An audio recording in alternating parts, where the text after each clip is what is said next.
Hello everyone, and welcome back to my YouTube channel.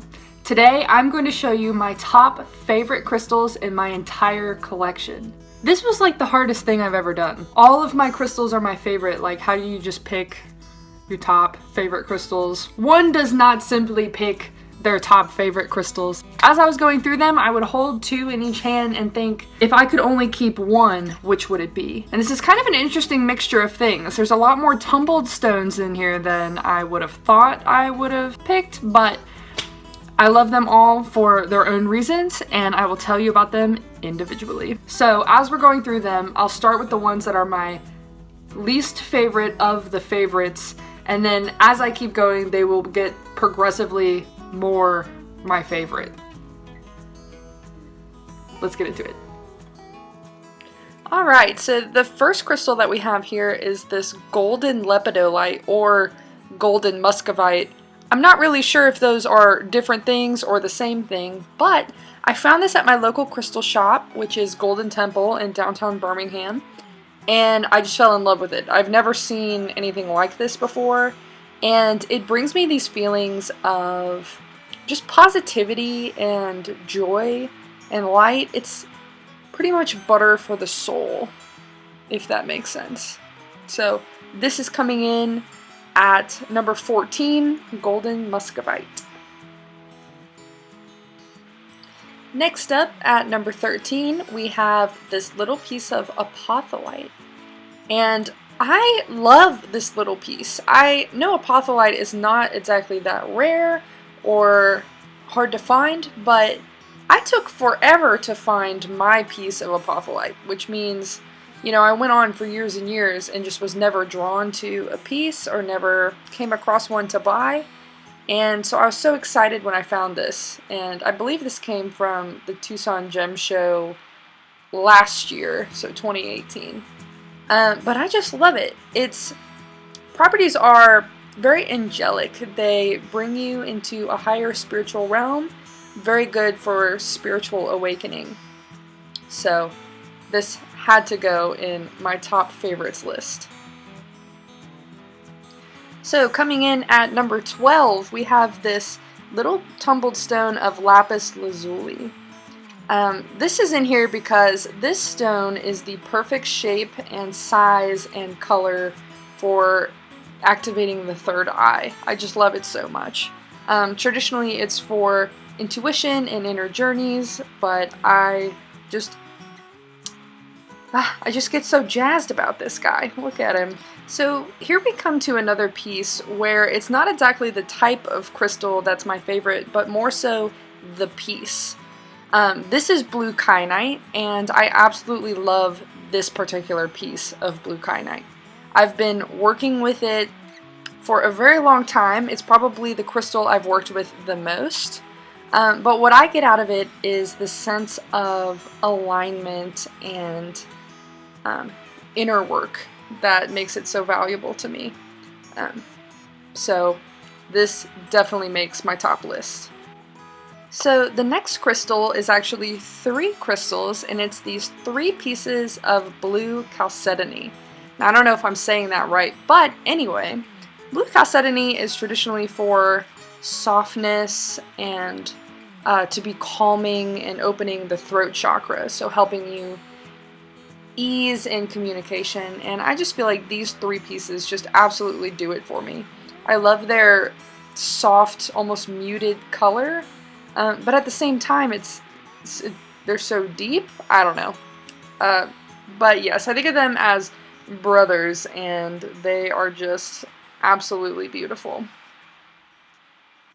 Next up at number 9, we have this little quartz point, and I know everybody and their mother has a quartz point, but this is my favorite. I've worked with it the most out of any of my other points, and I just think it's so cool. It used to be connected to another point, and without even touching it, they broke apart, which is also cool. So it kind of has a story, and to me this is just a really I use it as a tool for authenticity, and here you can see me getting distracted by rainbows. So it is a tool for distraction But in all seriousness, love this stone. Can't get enough. Next up, we have this little piece of Kunzite. Now, this piece I have had for quite a while, and it has brought me so much joy.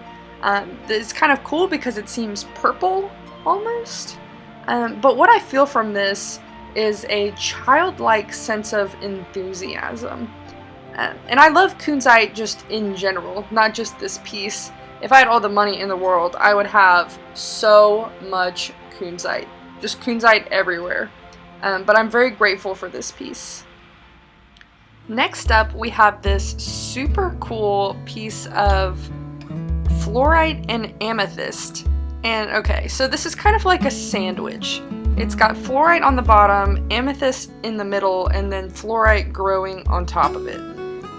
I have never seen anything like it. And it was actually a gift, so it's special to me not only because it's cool, but because somebody that is an awesome friend gave it to me. So,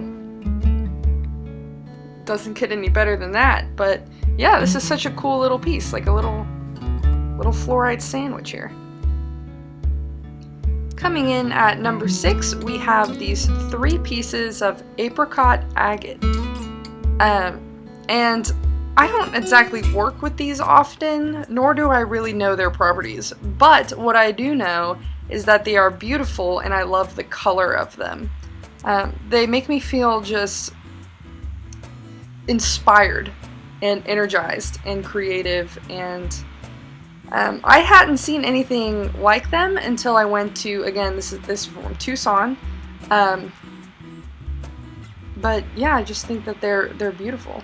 Next up, we have this piece of Sugalite, and I got this at the Petrified Forest in Mississippi. So my mom and I went, and I found this, and at the time I didn't really know what it was, but it turns out that Sugalite is not easy to find, but I'm just very happy to have this piece, and what I get from it is it helps me dream, lucid dream, sleep well, anything that has to do with sleep. This is immediately what I go to. Alright, number 4, we have this little piece of Cavansite. This just brings me so much joy. This one, again, was a gift from a friend back in college, and I just think they are really awesome, and this piece is really awesome.